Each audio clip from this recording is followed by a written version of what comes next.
Imagine being born with the weight of centuries resting on your shoulders, a name that echoes through palaces and parliaments, a destiny written in golden ink before you even take your first breath. The world knows you not just as a child, but as a symbol, a future king, a would-be sovereign, the living promise of continuity in a royal bloodline that has weathered war, scandal, and revolution. You are raised to walk a very narrow path, flanked by ceremony and silence, privilege and pressure. Every gesture is rehearsed, every word calculated, and every moment of your life is measured against the invisible yardstick of duty. Now imagine all of that, the crown, the titles, the future, vanishing in a heartbeat. Not because of your death, but because of your choices, or someone else's, or fate's cold, quiet hand. Suddenly, the world no longer bows. The palace doors close. The golden frame around your life is gone, and all that remains is the portrait of a prince without a crown. The stories of royalty usually unfold in predictable ways: coronations, weddings, jubilees. But beneath the dazzling surface lies a hidden history, one of shattered legacies, broken promises, and lives derailed by the very institution they were meant to embody. This is the world of the disinherited princes, the royal heirs who lost their birthright not through death or defeat on the battlefield, but through scandal, politics, or love. Some gave up their crowns willingly, choosing personal happiness over public obligation.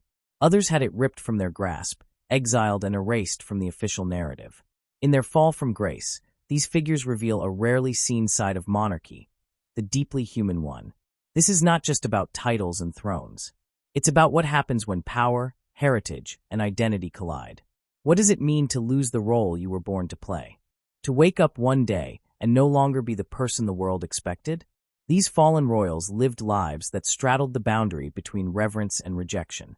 Their stories are laced with heartbreak, defiance, tragedy, and sometimes surprising redemption. They are ghosts in the grand tapestry of royalty, haunting the margins of a story that continues to unfold even today. The tale of the crownless prince is not just historical, it is eternal. It speaks to a deeper truth about power, that it is never just given. It is performed, protected, and sometimes painfully revoked. Whether in the marble halls of Windsor, the forgotten palaces of Hanover, or the distant corridors of lesser-known dynasties, their voices still whisper a single, unrelenting question. What becomes of a prince when there is no kingdom left to rule? Welcome to Words of Time, where history isn't just told. It's uncovered, re-examined, and brought to life. In this video, we dive deep into the lives of the disinherited princes, not just the ones you've read about in schoolbooks, but those whose stories were pushed into the shadows. Stay with us as we explore the emotional weight of royal exile, the scandals that shook empires, and the lives lived beyond the throne. Imagine being born into a world of silk sheets, golden cradles, and a destiny seemingly written among the stars. You are cradled in the arms of kings and queens, your name whispered through gilded halls, your future seemingly certain, a throne awaiting your maturity, a nation poised to kneel. Now imagine that future dissolving. Imagine watching the scepter that once shimmered in your future being passed to someone else. Imagine history reassigning your identity, stripping your lineage of its power, of its promise, and rendering you a footnote. That is the cruel paradox of disinheritance, to be born royal, but never reign. Throughout history, monarchies have not always operated on the fixed rules modern democracies might expect. Bloodlines mattered, but so did politics, religion, alliances, scandal, and war. The story of uncrowned heirs, those destined for thrones but denied their crowns, is one rich with emotion, betrayal, and intrigue. These are individuals who lived with the weight of might have been, shadows of power looming over lives diverted by forces beyond their control. Their stories are not merely about succession and politics. They are deeply human tales of identity lost and legacies rewritten. The notion of royalty often evokes grandeur, palaces, processions, jewels, and decrees.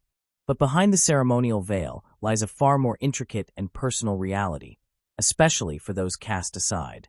An uncrowned heir may still wear the lineage on their face, speak the language of the court, and walk with the grace of nobility, yet their authority has been revoked, their birthright questioned, and their role diminished. What truly happens when a prince loses their crown?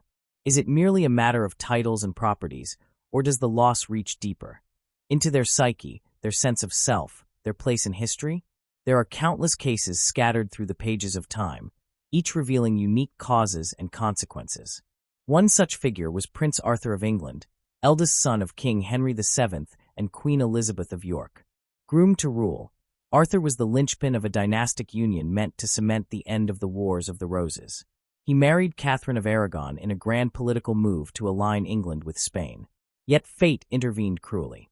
Arthur died at the age of 15, leaving his younger brother, Henry, to ascend the throne as Henry VIII. Arthur's crown was not taken, but rather lost to mortality, a reminder that nature itself can undo even the most carefully laid plans of kings. Then there are those whose disinheritance stemmed from political calculation. Take the tragic story of Alexei Nikolaevich, the last Tsarevich of Russia. Born into the opulent Romanov dynasty, he was the long-awaited son of Tsar Nicholas II. His hemophilia, a genetic condition, rendered him physically fragile, but it was the political unrest boiling over into revolution that sealed his fate.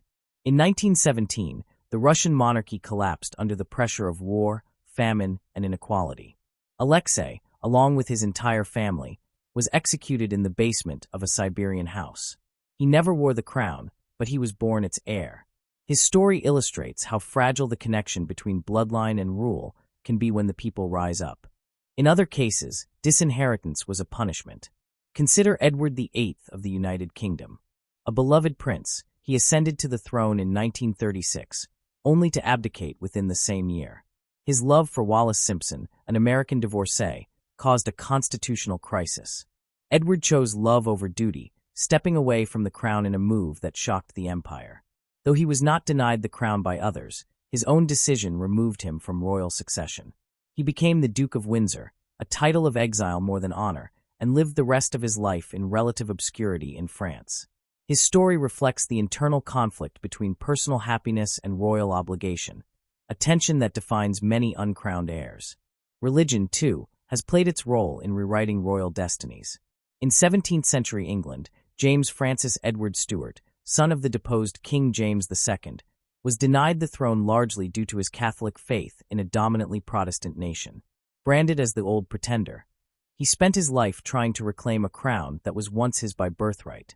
His son, Charles Edward Stuart, known as Bonnie Prince Charlie, led the failed Jacobite uprising of 1745 in a last-ditch effort to restore the Stuart line. They never succeeded. Their blood was royal, but their religion rendered them unacceptable to the ruling establishment. In such stories, we see how a kingdom's cultural currents can turn against an heir, making them outsiders in their own heritage. Not all uncrowned heirs are figures from distant pasts. Some are modern, still living, and still carrying the weight of history. Prince Dipendra of Nepal was once the crown prince of a centuries-old monarchy. Educated abroad and trained in royal duties, he seemed poised to continue his family's rule. But in 2001, a massacre at the Narayana royal palace shocked the world. Official accounts claimed Dipendra, in a fit of rage possibly triggered by romantic and familial tensions, gunned down nearly his entire family before turning the weapon on himself. He was briefly declared king while comatose, dying 3 days later. The monarchy was never the same. Within a few years, it was abolished altogether. Here, the story of an uncrowned heir becomes a dark meditation on mental health, tradition, and tragedy. Even in cases where royal titles are retained, the reality of disinheritance can be subtle and internal. Consider Princess Caroline of Monaco. Though born into royalty, she was long bypassed in favor of male heirs under the male preference primogeniture system. Only when her brother Prince Albert remained childless into middle age did questions about her place in succession arise. Although modern constitutional reforms eventually clarified her role, the ambiguity surrounding her status speaks to a broader theme. That even within royal families, inheritance is not always a clear or fair path. Lineage may set the stage, but law, custom, and gender norms often write the script. In cultures outside the Western European model, similar stories abound. In ancient China, sons of emperors often vied for succession, their fates determined by court politics, concubine favoritism, or military support. The crown prince might suddenly be declared unfit, exiled to distant provinces, or even executed to make room for another. The infamous Qing dynasty saw multiple such succession dramas, each echoing the broader instability of court life. Here, being next in line was not a guarantee, but rather a volatile position that required constant vigilance and favor.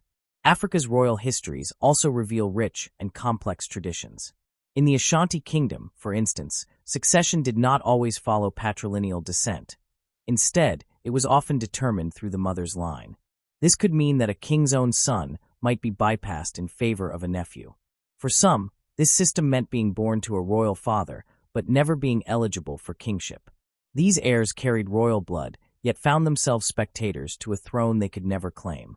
Their stories reflect cultural systems that challenge the Western assumption of straightforward inheritance and underscore the diversity in how societies define royal legitimacy. Modern times complicate the concept further. In countries where monarchies still exist symbolically, like Japan or Spain, the role of the heir is a blend of tradition and modern scrutiny. Crown Princess Masako of Japan faced intense public pressure after marrying into the imperial family, particularly over her struggles to produce a male heir.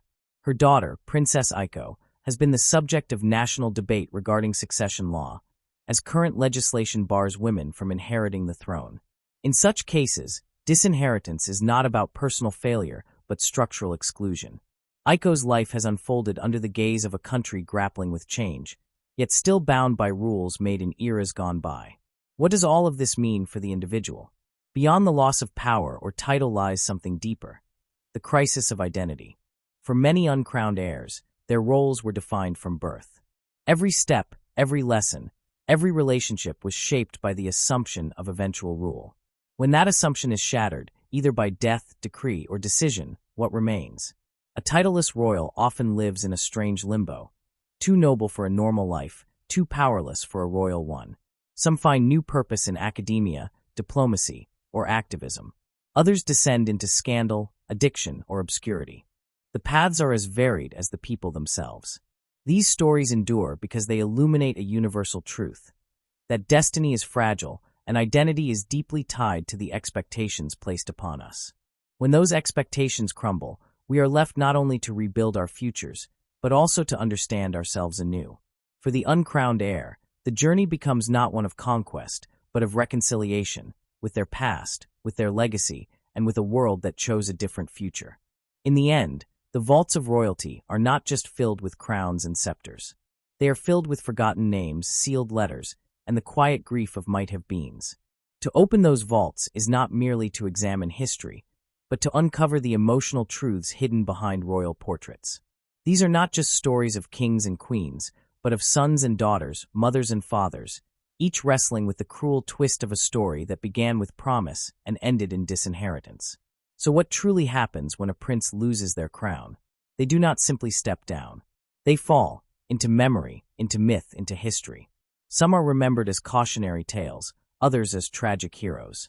But all remind us that royalty, for all its grandeur, is ultimately a deeply human institution, and that even among the highest born, the heart still breaks when a destiny is. To be born a prince is to enter the world with a name weighted by history, a path traced by dynastic traditions, and a life shaped not by personal choice, but by national expectation. It is to be seen before being known, to be celebrated not for what you have done, but for what you are destined to become. But what happens when that path is shattered?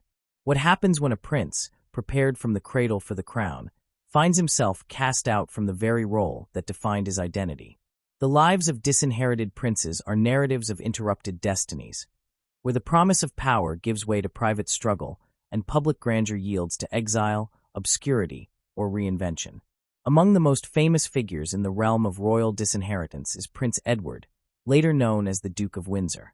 Born in 1904, Edward was the eldest son of King George V and Queen Mary, the heir apparent to the British throne from the moment of his father's accession.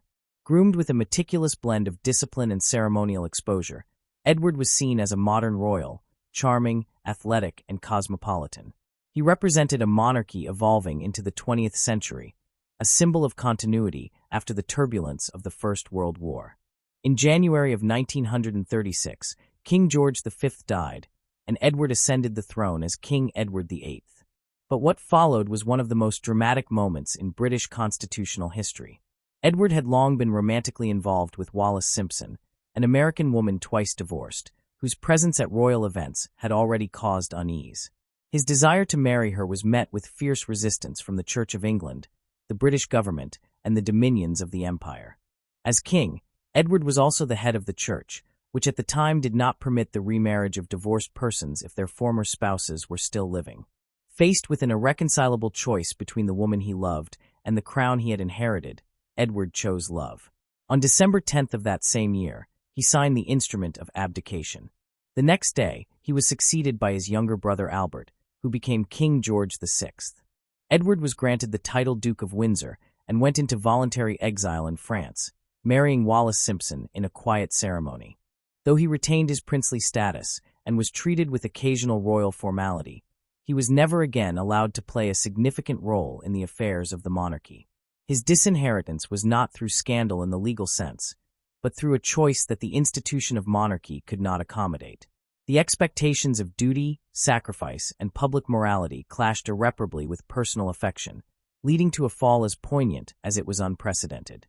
Another intriguing example of royal displacement is Prince Ernst August of Hanover. His lineage is entwined with some of Europe's oldest noble bloodlines. He is a descendant of King George III of Great Britain and a direct male-line heir of the House of Hanover, which ruled over Britain until the early 19th century. His family's German branches retained royal titles long after losing sovereign power, and even into the modern era, they maintained prestige and property.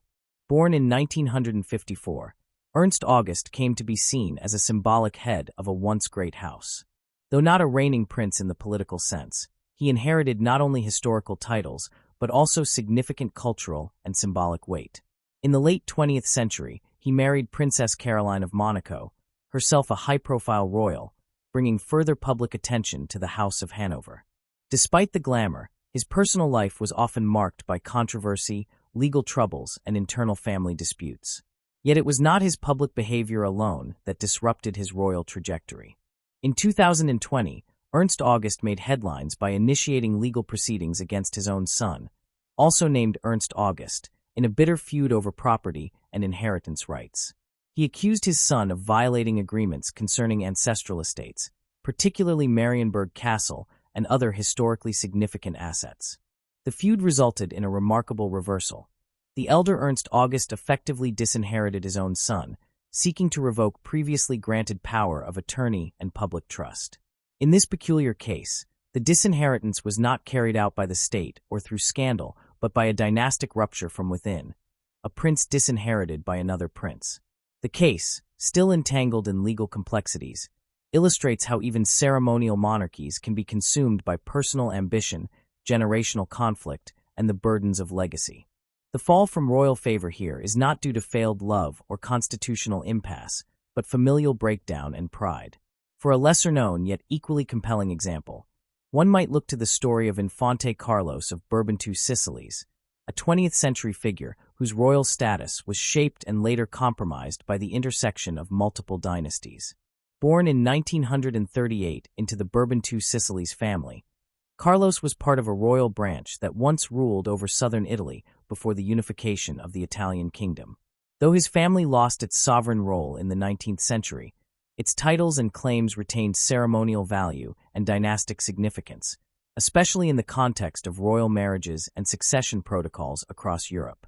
Carlos' life became entangled with the Spanish monarchy when he married Princess Anne of Orleans, and later when his cousin, King Juan Carlos I of Spain, ascended the throne after the Franco regime. Carlos was appointed Duke of Calabria and recognized as a Spanish royal, with all the associated honors and responsibilities. He was close to the Spanish king, a frequent presence at official events, and appeared destined to hold a unique role bridging traditional nobility and modern ceremonial monarchy. However, a dynastic dispute erupted over the headship of the House of Bourbon-II Sicilies. Competing claims emerged between the Spanish branch represented by Carlos and the Italian branch led by Prince Carlo, Duke of Castro. The argument revolved around issues of legitimacy, family treaties, and recognition by other European monarchs. The result was a contentious split, with some institutions and orders recognizing Carlos, others Carlo, and no clear resolution. Though Carlos continued to hold titles and received formal acknowledgments, his status was permanently clouded by the dispute. His heirs now operate in a divided dynastic landscape, their claims acknowledged by some and rejected. This less publicized story highlights the subtle ways disinheritance can manifest, not as a dramatic abdication or political banishment, but through contested legacy, ambiguous authority, and rival recognition. In such cases, the fall from princely certainty is slow, wrapped in protocol, and fought not on battlefields but through legal documents and diplomatic preferences. What links these princes, beyond their royal blood, is the immense pressure of expectation placed upon them from the earliest stages of life. Edward was the golden heir, shaped to lead a global empire. Ernst August was the torchbearer of an ancient Germanic dynasty navigating relevance in the modern age. Carlos represented the complicated continuity of post-monarchical nobility, balancing tradition with evolving political realities. Each was held aloft by legacy, status, and the implicit belief that they would uphold and extend their family's prominence. Their eventual disinheritance, whether through personal choice, familial rejection, or legal ambiguity, was not merely the loss of titles or properties. It was the loss of purpose as defined by centuries of expectation. To be raised as a prince is to live in a carefully curated world where one's future is not only predicted but prescribed. Every education, appearance, and alliance is orchestrated toward a singular end: leadership, symbolic or real. When that end is denied, the rupture is not just external but internal. The identity formed around future kingship does not easily dissolve. What remains is often a vacuum, filled by exile, conflict, or quiet reinvention. For Edward, that reinvention was a life of social gatherings, memoir writing, and cautious diplomacy. He styled himself as a dignified exile, though letters and accounts reveal a persistent melancholy and a longing for significance that his post-abdication life never fully satisfied.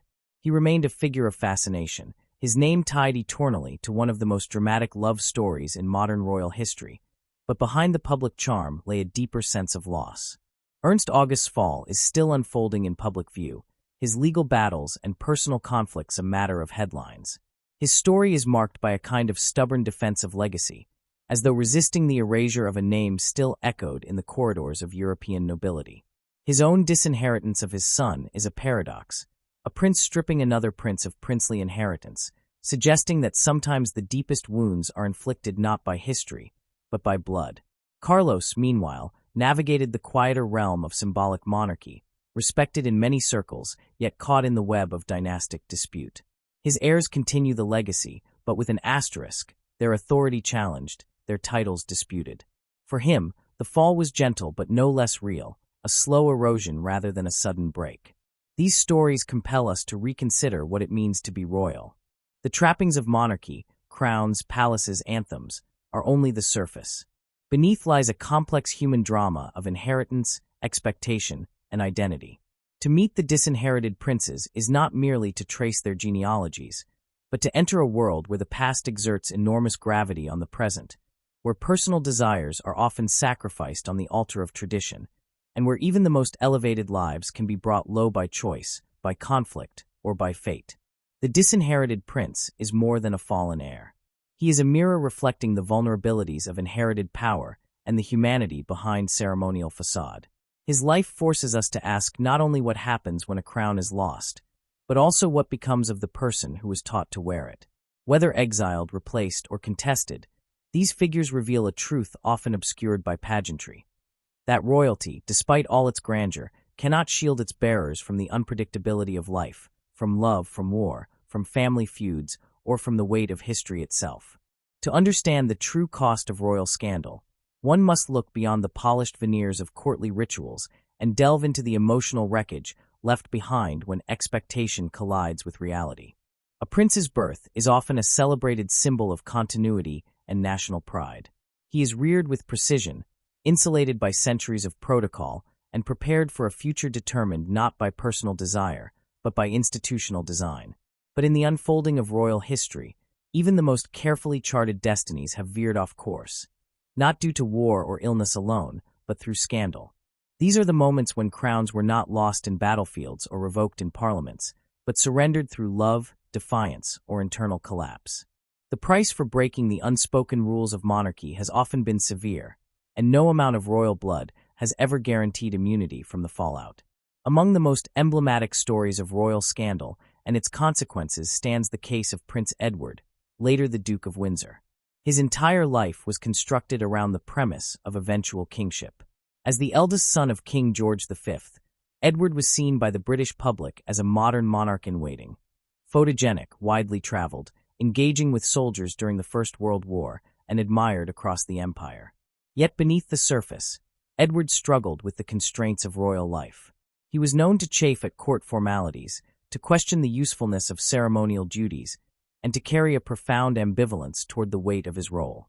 When he fell in love with Wallis Simpson, an American woman who had already divorced one husband and was in the process of divorcing another, the affair sent shockwaves through royal and political circles alike.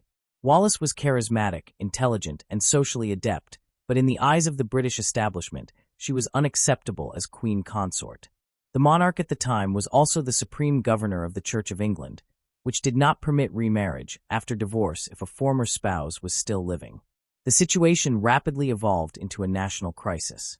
Advisors, church leaders, government ministers, and Dominion representatives uniformly opposed the union. For Edward, the choice was brutally binary: his love for Wallis or his duty as king.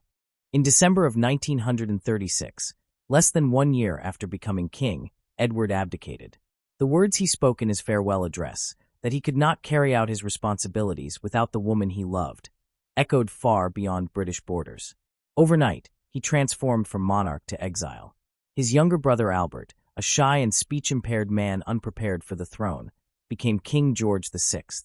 Edward was granted the title of Duke of Windsor, but stripped of any political role. He married Wallis in a private ceremony in France, which none of his immediate family attended. The couple spent the rest of their lives moving between France and the Bahamas, occasionally appearing at social functions, but barred from returning to official life in Britain.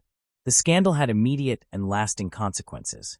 Edward lost not only his crown, but also the esteem of many within his own family and country. He and Wallis lived under a veil of suspicion for decades, with rumors of sympathies toward fascist regimes and strained relations with the royal family. Edward's letters and memoirs reveal a man both resigned to and resentful of his fate, conscious of his diminished role, and occasionally nostalgic for the life he left behind. Though surrounded by luxury, he remained a king without a kingdom, remembered less for any reign and more for the love that cost him everything. Another prince whose life was upended by scandal is Prince Ernst August of Hanover. Unlike Edward, his scandal unfolded in the quieter, more ambiguous territory of internal family conflict and public indiscretion. Ernst August descends from the once-ruling House of Hanover, which provided monarchs to Britain until the early 19th century. Though the family lost its sovereign status generations ago, it retained extensive estates, historical importance, and symbolic authority within the context of European nobility. Ernst August, born in the middle of the 20th century, was a princely figure with access to immense heritage and visibility. He became even more prominent when he married Princess Caroline of Monaco, a union that combined German nobility with one of Europe's most high-profile royal houses. But the prince's reputation was often marred by public misbehavior. Over the years, he was involved in multiple incidents that attracted media attention, from altercations with journalists to drunken outbursts at official events. Perhaps the most infamous moment came when he was photographed urinating on the Turkish pavilion at the Expo in Hanover in the year 2000, an act that, though minor in scale, became a symbol of perceived arrogance and recklessness. More consequential, however, was the internal family conflict that erupted in the second decade of the 21st century.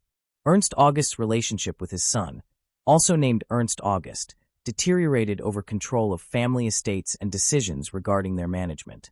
The elder prince accused his son of breaching trust, mismanaging assets, and attempting to marginalize him within the family's institutional framework.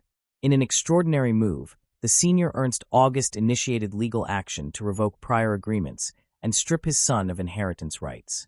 The family's ancient properties, including castles and art collections, became contested symbols of loyalty and betrayal. This intrafamilial scandal had far-reaching implications. Though neither man ruled a country, the visibility of their feud tarnished the prestige of the Hanoverian name. For the elder Ernst August, the decision to disinherit his own son was both an assertion of power and a public confession of familial disintegration. His earlier scandals, once viewed as eccentricities of nobility, began to look like signs of deeper instability. The son, in turn, was cast in the dual role of both victim and aggressor, struggling to uphold his responsibilities while contending with the public judgment cast by his father's accusations. The scandal was not merely about money or title. It reflected a breakdown of trust, of dynastic unity, and of the invisible social contract that underpins aristocratic legacy. Ernst August's story is not filled with abdications or international headlines, but it carries its own tragic weight. The fracture of identity through paternal rejection, the erosion of dignity through public spectacle, and the deeply personal sting of a fall not from a throne, but from familial grace. An equally poignant tale of scandal can be found in the life of Infante Carlos of Bourbon II Sicilies. His family ruled over southern Italy until the unification of the Italian states in the 19th century, but the titles and traditions of the Bourbon II Sicilies dynasty endured in ceremonial and dynastic contexts. Carlos was a scion of this noble house, and through family ties and marriage, became integrated into the Spanish royal family, holding the title of Duke of Calabria. For a time, he was recognized as one of the foremost members of the Spanish nobility and maintained close ties with King Juan Carlos I. Yet scandal crept not through his personal behavior, but through dynastic dispute. A split emerged between two branches of the family, one Spanish, one Italian, both claiming headship of the House of Bourbon II Sicilies. The disagreement centered on interpretations of dynastic law, succession treaties, and the recognition of noble titles. Carlos' branch claimed legitimacy based on continuity and recognition by Spanish monarchs, while the Italian branch, led by Prince Carlo, Duke of Castro, asserted its own rights based on different genealogical claims. What might seem like an obscure legal battle carried immense personal consequences.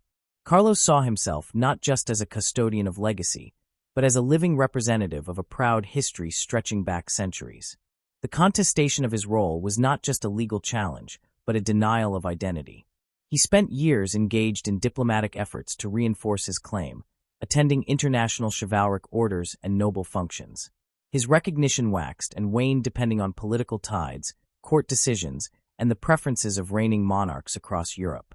This quieter scandal had a devastating effect on Carlos' heirs, who inherited not just titles, but an unresolved dispute. The dignity once associated with the Bourbon II Sicilies name became entangled with ambiguity, divided loyalties, and judicial decisions. While no exile or criminal charge befell Carlos, the scandal effectively hollowed out the symbolic structure of his princely role.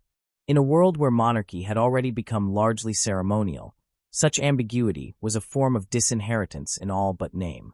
The heartbreak was not that of a prince losing his kingdom, but of a man watching the erosion of meaning in the title he had spent a lifetime defending.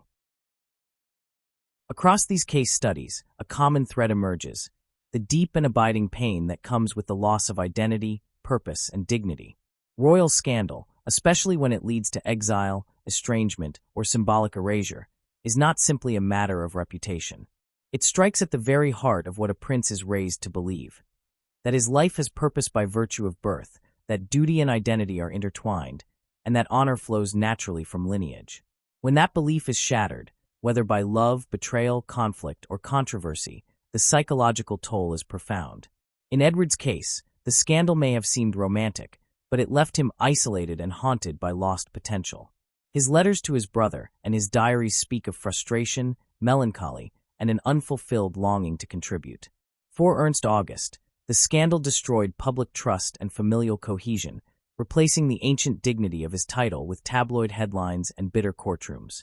Carlos endured the quiet heartbreak of legitimacy contested, his legacy diluted by disagreement and diplomatic silence. These are not merely stories of lost crowns. They are stories of men raised to be kings, or at least princely symbols of nations and dynasties, who found themselves out of place in a world where the rules they were taught to honor became the very instruments of their undoing. Scandal may seem to the public like entertainment, but for these individuals, it brought loneliness, fractured families, and an enduring sense of incompletion. Their names remain in history, but their dreams often remain unfinished, caught between the world they were born to inhabit and the world they were forced to enter. In these human dramas, stripped of grandeur, we find something universal. Though born into palaces, these men face struggles not unlike our own: the fear of rejection, the pain of betrayal, the search for meaning after loss. They remind us that even behind the most majestic titles, the heart is vulnerable, and that when scandal erupts, it does not spare the crown, nor the soul beneath it. To be born a prince is to enter life wrapped in the finest cloth, surrounded by a future meticulously planned and secured by ancient lineage. It is to be raised in the belief that your destiny is not yours alone, but one shared with a nation, perhaps even an empire. From the earliest moments, the role is defined, not chosen, but inherited, and with it comes not only privilege but also immense expectation. Yet, as history often reminds us, not every prince ascends to a throne. Some are denied their crown through abdication, scandal, family conflict, or political irrelevance. Their lives do not end with that loss, but rather take on a new shape, lives beyond the throne. These stories reveal the deeply human side of royalty, stripped of ceremony, removed from power, but still forever marked by the legacy of the crown. Prince Edward, the Duke of Windsor, is perhaps the most well-known example of a prince who lived out his days in the long shadow of an abdicated throne. After choosing to marry Wallis Simpson and stepping down from the British monarchy in 1936, Edward began a new chapter, one that was far less structured, far more uncertain, and deeply intertwined with a lingering sense of what might have been. He was no longer king, yet he was never a common man. He was afforded a title, granted an allowance, and allowed to maintain some royal privileges, but his role had fundamentally changed. Edward's post-abdication life took place largely in France, in a house lent by a wealthy friend. He and Wallis traveled frequently, attending high society functions across Europe and the United States. They became figures of fascination, symbols of a romantic scandal that had captivated the world. In public, Edward maintained a facade of contentment. He entertained lavishly, wore tailored suits, and remained photogenic, always composed. But behind the charm, there was a sense of exile that never left him. Though he had chosen love, he found himself alienated from his family, politically sidelined, and at times adrift. He was not permitted to return to Britain without permission, and his visits were infrequent and often fraught with tension. He was never invited to play a meaningful role in state matters again. During the Second World War, Edward was appointed governor of the Bahamas, a post seen by many as a way to remove him from Europe during a politically sensitive period. Though he carried out his duties, he often complained about the assignment, calling the Bahamas a third-rate colony. His tenure was marred by accusations of indifference to local affairs and reports of sympathies toward fascist ideologies during his earlier years. He wrote memoirs, gave occasional interviews, and sought to assert his perspective on the events that had led to his abdication. But none of this could restore the authority or purpose he had once embodied. His royal past never left him, and in many ways, it became a burden. He died in 1972, buried near other members of the royal family, but his story remains a poignant example of a prince whose life after the throne was filled with elegance, exile, and unresolved longing. Prince Ernst August of Hanover offers a starkly different version of life beyond the throne, not because he ever sat upon one, but because his heritage and titles made him a prince in every ceremonial sense, a modern remnant of a once sovereign dynasty. Born into the ancient house of Hanover, his life was a curious blend of privilege, historical weight, and modern scrutiny. He married Princess Caroline of Monaco in the late 20th century, a union that connected him with one of the most glamorous and well-known royal families of Europe. Together, they appeared at international events, giving the impression of a couple rooted in tradition, yet able to navigate the contemporary world. But Ernst August's post-disinheritance experience has been far more turbulent.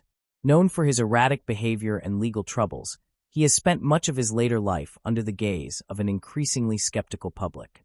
His name has appeared in connection with alcohol-fueled incidents, confrontations with journalists, and controversial statements. The most dramatic development came when he engaged in a legal battle with his own son, also named Ernst August, accusing him of disloyalty and mismanaging family properties. The elder prince attempted to strip his son of inheritance rights, undoing previous arrangements that had passed control of the family's estates to the younger generation.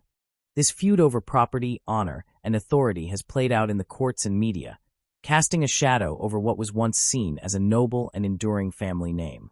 Unlike Edward, who fell from official power but retained a certain quiet dignity in exile, Ernst August has struggled to find equilibrium. His royal background, once a source of pride and recognition, became increasingly entangled with scandal and dysfunction. Rather than stepping into a new chapter with purpose, he seemed trapped in an extended identity crisis, unwilling to relinquish control, yet unable to reclaim relevance.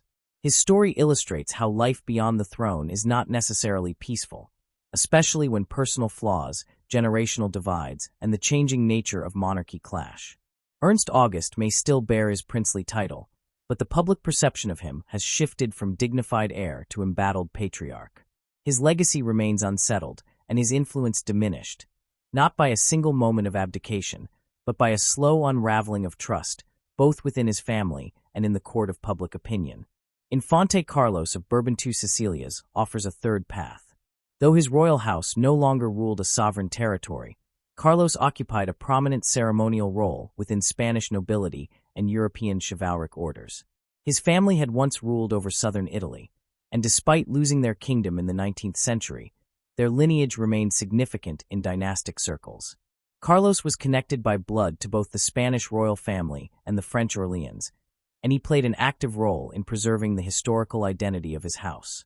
After marrying Princess Anne of Orleans, Carlos became deeply involved in royal and religious organizations. He worked to promote historical memory, Catholic values, and charitable causes. Yet his life was not without its complications.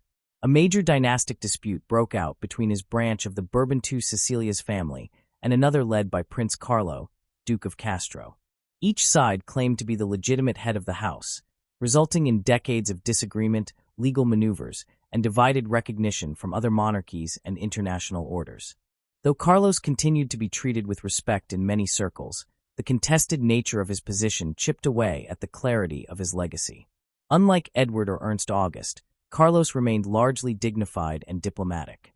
He did not court scandal, nor did he engage in public battles beyond what was required to defend his branch of the family. His life after disinheritance, though more symbolic than practical, was marked by persistence. He embraced the role of cultural ambassador, working to uphold the traditions and values of a monarchy that had long ceased to govern. Yet even in this graceful continuation, there was a quiet sadness, a reminder that the grandeur of his past could never be fully restored in the present. In comparing these three men, one sees the varied paths that life beyond the throne can take.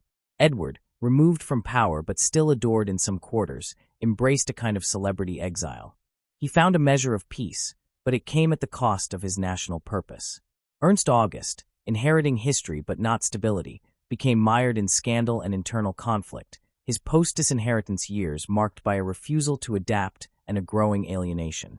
Carlos, lacking political power but rich in heritage, chose a quieter form of stewardship, one rooted in memory and tradition, though never entirely free from dispute. What unites them is the enduring legacy of their royal connections. Even without the throne, their names carried weight. Doors opened, cameras followed, history remembered. Yet the absence of formal authority also meant they had to craft identities of their own, often with great difficulty. The title of prince, stripped of its original context, becomes both a privilege and a burden. It offers status, but it demands purpose.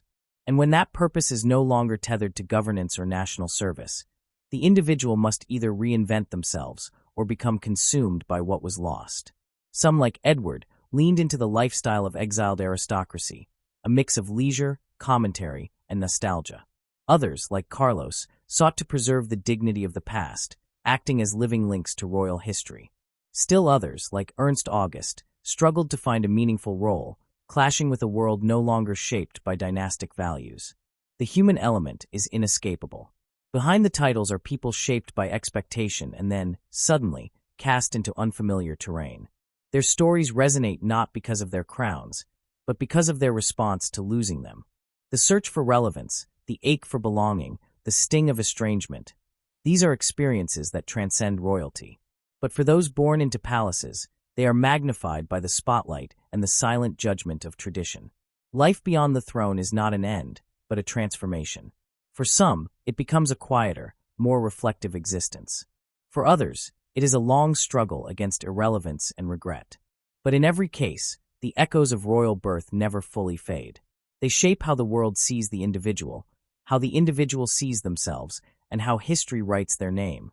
Not as sovereigns, but as reminders that even princes, when stripped of their crowns, must face the same questions of identity, purpose, and peace that all people eventually must. The drama of royalty has never been confined to coronations or jubilees. Some of its most lasting legacies lie not in who wore the crown, but in who did not. Behind the marble statues and oil portraits of monarchs who reigned stand the ghostly presences of those who never ruled. The disinherited princes whose removal or absence quietly reshaped dynasties and redirected national histories. The line of succession, so often portrayed as a clear and linear path guided by blood and law, has been far more fragile than it appears. A single scandal, a political miscalculation, or even a personal decision could rupture centuries-old expectations, altering not only the life of the individual prince, but the very structure of monarchy itself. The story of Prince Edward, who became the Duke of Windsor after his abdication, remains one of the most impactful succession disruptions in modern royal history. His decision in the year 1936 to relinquish the British throne in favor of marrying Wallis Simpson did not simply create a moment of national crisis. It redirected the course of the British monarchy. By stepping aside, Edward cleared the way for his younger brother, Albert, a man never groomed for kingship, riddled with self-doubt and a painful speech impediment, to ascend as King George VI. The transformation that followed was more than individual. George's unexpected reign marked a reorientation of the monarchy during one of the most tumultuous periods in British history. George's steady leadership during the Second World War earned the monarchy renewed public respect. His visible presence during the London Blitz and his refusal to leave the capital while bombs fell made him a symbol of endurance. This might not have occurred under Edward, whose temperament and political views made him a questionable figure for wartime leadership. Edward had expressed admiration for some fascist figures, most notoriously through his visit to Adolf Hitler in the late 1930s. Though opinions differ on whether Edward harbored genuine sympathies or simply exercised poor judgment, his reign during a time of global conflict would likely have created tension both domestically and diplomatically. The succession shift not only stabilized the monarchy during war, but paved the way for the modern British royal family, as it is known today. King George VI's daughter, Elizabeth, became queen after his death, launching one of the longest and most iconic reigns in British history. Had Edward remained king, it is almost certain Elizabeth would not have become queen. She might have lived a life of noble privilege, perhaps married differently, and remained on the periphery of royal affairs. The image of Elizabeth II, a steady matriarch, a global figure of continuity, would never have emerged. Britain's royal story, and perhaps its Commonwealth ties, would have evolved along different lines. The broader royal family also suffered emotional strain as a result of Edward's decision. His abdication created deep personal rifts. Queen Mary, his mother, reportedly never forgave him. His brother, King George VI, was thrust into a role for which he felt unprepared and bore the emotional and physical weight of that pressure until his early death. The generations that followed grew up under the long shadow of that decision. Even decades later, the presence of the Duke of Windsor remained a sensitive topic within royal circles, his abdication discussed in hushed tones or avoided altogether. The line of succession had changed, but the emotional and political reverberations continued. In a very different way, the saga of Prince Ernst August of Hanover also reshaped the legacy and internal structure of his house, though in a more symbolic and dynastic context. The Hanoverian family, once rulers of Britain and later of their own German kingdom, have long operated as relics of monarchy, maintaining titles, estates, and ceremonial relevance despite lacking political power. But in the late 20th and early 21st centuries, their internal conflicts spilled into public view, particularly through the feud between Ernst August and his son. The legal and emotional fallout of this family rupture led to an unprecedented retraction of inheritance rights. Ernst August Sr., by attempting to disinherit his own son, effectively broke the assumed continuity of succession within his house. In dynastic terms, this is significant. Aristocratic families like the Hanovers operate not just through birthright, but through agreed stewardship. Castles, endowments, ceremonial positions, all require a functional and cohesive family hierarchy to maintain them. The bitter legal fight undermined this, leaving the future of the Hanover legacy uncertain. Though Ernst August Jr. has continued to present himself as the heir, the lack of unity weakens the house's public presence. In countries like Germany, where monarchy is a memory rather than a living institution, royal families survive by symbolism. Internal disputes fracture that symbolism. Were it not for the disinheritance attempt and associated scandals, The House of Hanover might have retained a more dignified position in the constellation of European nobility. Instead, it has come to represent a cautionary tale of how tradition can be undermined not by outside forces, but by its own stewards. While the Hanoverian example plays out in courts and tabloids, the saga of Infante Carlos of Bourbon II Sicilies unfolds within the sphere of ceremonial legacy. The dynastic conflict over who rightfully leads the House of Bourbon II Sicilies, Carlos or his rival Carlo, Duke of Castro, has created a deep schism in the royal orders and ceremonial recognition of this once sovereign family. Though no longer rulers, these houses remain culturally influential, particularly in regions where historical monarchies shaped identity. In Italy and Spain, the perception of legitimacy among royal houses still matters, particularly within religious and chivalric institutions. Carlos was widely recognized by the Spanish crown and aligned with other Bourbon houses. Yet the succession dispute diluted the authority of his line. Different orders of knighthood split in allegiance, and royal genealogists debated inheritance law as if it were statecraft. The impact was subtle but real. In a world where monarchies are as much about symbolism as sovereignty, divided recognition diminishes influence. The fragmentation weakened the ability of the Bourbon II Sicilies legacy to present a united front, to act as a bridge between tradition and contemporary noble culture. In each of these cases, the shadow of succession has cast long and often dark echoes. The disinheritance or sidelining of one individual altered more than their own fate. It redirected the course of families, institutions, and sometimes entire nations. The British monarchy was redefined by Edward's absence. The House of Hanover fractured its own legacy through internal strife. The Bourbon II Sicilies lost a measure of clarity and prestige in its internal division. Considering the hypothetical outcomes had these princes not been disinherited, history opens up into rich fields of speculation. If Edward had remained king, the monarchy may have lost public trust during the war, possibly weakening it to the point of irrelevance in the post-war era. Without George VI's wartime leadership and Elizabeth II's long reign, Republican sentiment might have gained ground in Britain. The image of the royal family, stable, dutiful, and restrained, may have been replaced by something more controversial or unstable. The British Commonwealth might have shrunk faster, and the monarchy's role on the global stage may have diminished. If Ernst August had managed a smooth transition of leadership to his son without scandal, the House of Hanover might still represent one of the more intact and respected noble families of Europe. Their estates could serve as cultural heritage sites, their ceremonies as meaningful contributions to European unity through tradition. Instead, legal disputes and scandal have damaged their standing. The perception of instability within the family undermines the historical reverence once held for their name. If the conflict within the Bourbon II Sicilies house had been avoided or resolved through compromise, its legacy could have been more cohesive. It might have become a leading example of how former ruling families can operate with dignity and purpose in a modern world. Instead, the succession debate has led to fragmentation, with various international orders forced to choose sides, creating confusion and dilution of ceremonial authority. Yet for all these what-ifs, the enduring presence of these names speaks to something more powerful than inheritance: identity. Disinherited princes often remain cultural figures. Their faces grace books, their stories are turned into documentaries, and their names evoke eras of grandeur and loss. Even without the crown, their connection to history ensures that they are never forgotten. The succession they lost becomes the myth that defines them. Their absence from power becomes their legacy. And sometimes, as in the case of Edward, that absence tells us more about monarchy than any reign ever could.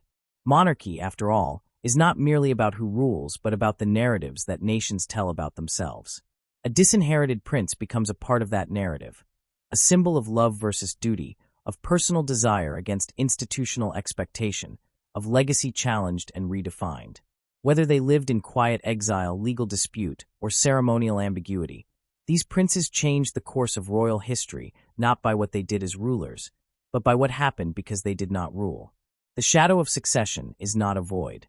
It is a presence, an echo of might have been that continues to shape royal institutions, public memory, and cultural identity.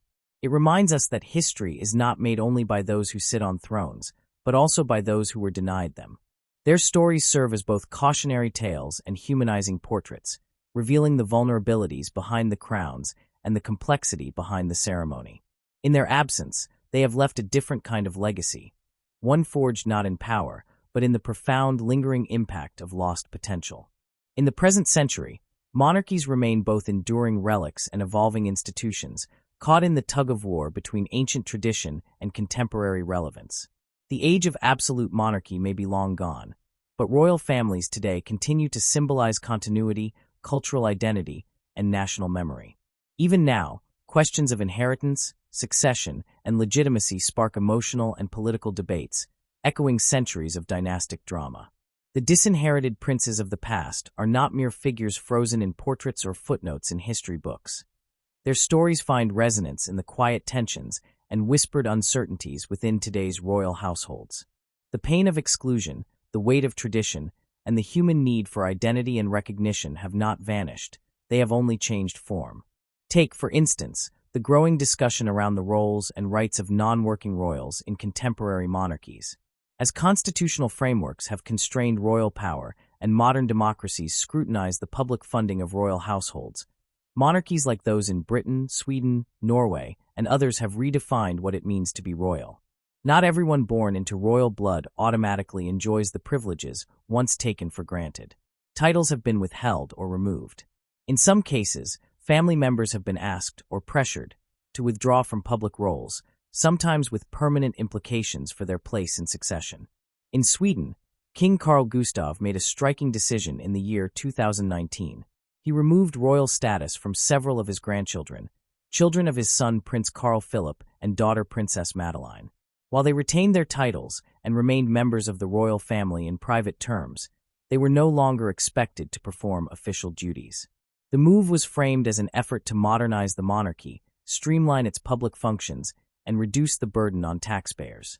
But for the children involved, this redefinition of status, however diplomatically packaged, also carried a long-term implication. They would grow up as royals without roles, with symbolic birthrights, but no institutional function. Would they feel relief, or would they bear the psychological weight of exclusion as they matured? The palace offered no answers.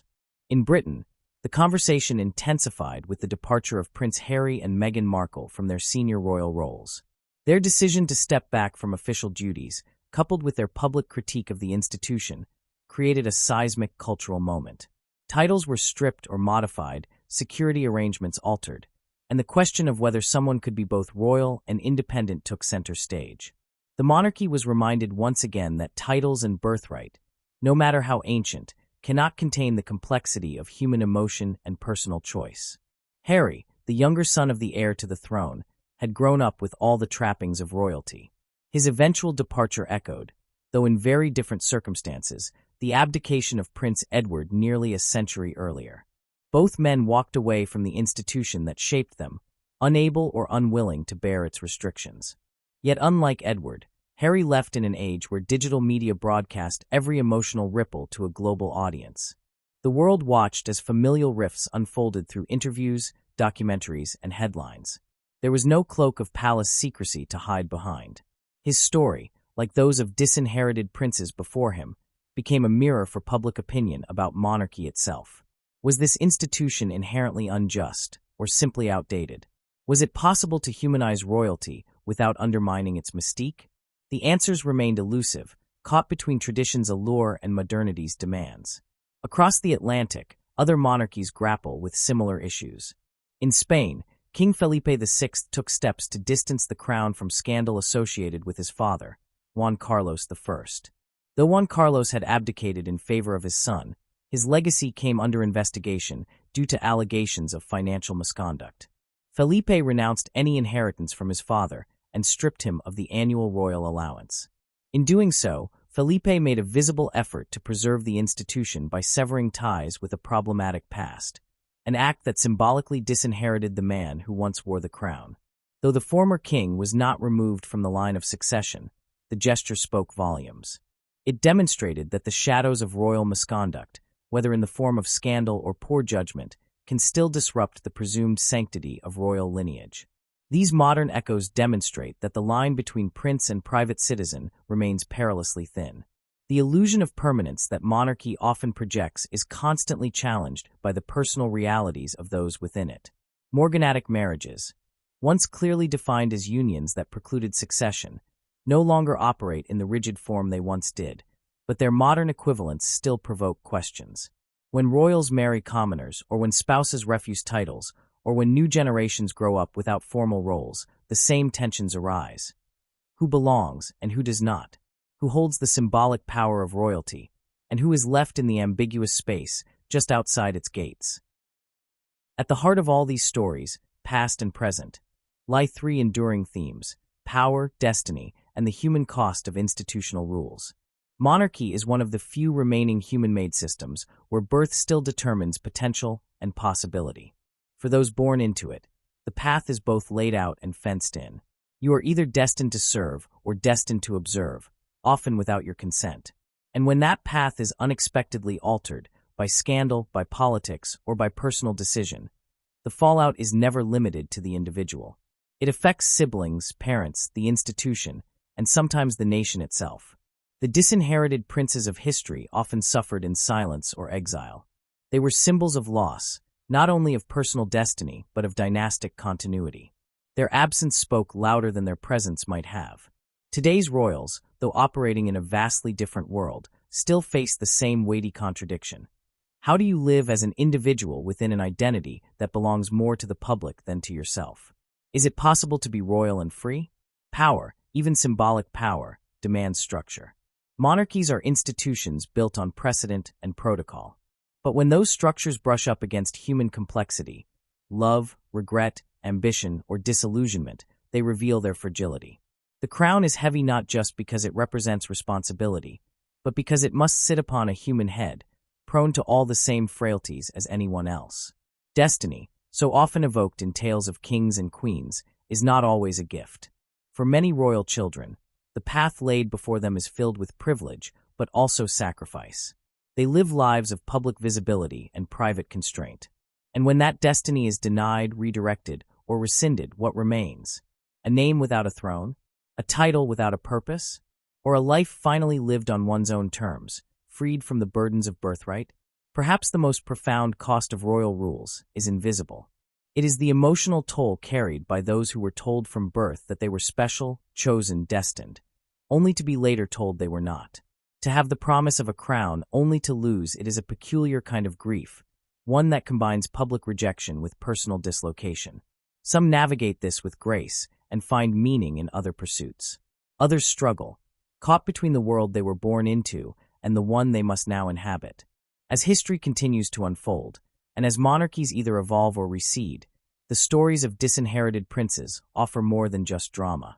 They offer insight into the nature of belonging, the balance between personal agency and inherited duty, and the ways institutions can both sustain and stifle those within them. The modern echoes of these age-old dilemmas remind us that the struggles of those who lose crowns are not relics of the past. They are living narratives still unfolding behind palace walls and in public view. In an era where equality is prized and institutions are constantly reevaluated, the very idea of royalty feels increasingly paradoxical. How can a modern world that champions merit and autonomy continue to revere a system based on heredity and hierarchy? And yet, monarchies persist. They adapt, redefine themselves, and endure, often precisely because of their symbolic nature. But symbols are only as powerful as the stories they carry. And the story of royalty is incomplete without the voices of those left behind, those who walked away, those who were pushed out, or those whose claim was never recognized. So the question remains, what is the true value of royalty in a century defined by individualism, transparency, and change? Is it a sacred tradition worth preserving, a living link to cultural identity and historical continuity? Or is it a beautiful illusion, increasingly at odds with the democratic ideals it coexists with? And most importantly, can anyone, even a prince, truly find freedom within the gilded walls of legacy? These questions may not have easy answers, but in asking them, we are not undermining the past. We are illuminating it. And perhaps, in understanding what was lost by those who never wore the crown, we gain a deeper appreciation for what monarchy truly costs, not only to the ruled, but to the rulers themselves.